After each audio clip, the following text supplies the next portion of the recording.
পরবর্তীটি হচ্ছে বর্ণ কাফ। কাফকে উচ্চারণ নরমাল কয়ের মতো বলতে হয়, কোনো গভীরভাবে বলতে হয় না। যেমন কিতাব, কিতাব মানে বই, কিতাব মানে বই। পরবর্তী বর্ণ হলো লাম। লামের উচ্চারণ হয়ে থাকে লয়ের মতো।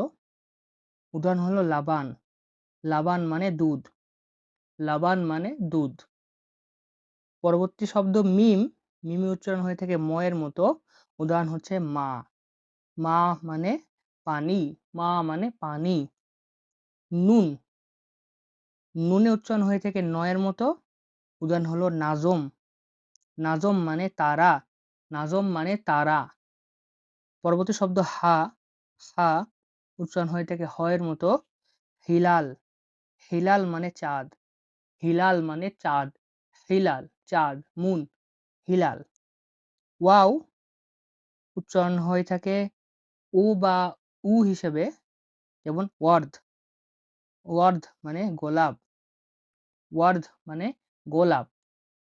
পরবর্তী শব্দ হচ্ছে ইয়া, উচ্চারণ ই বা ইয় হয়ে থাকে।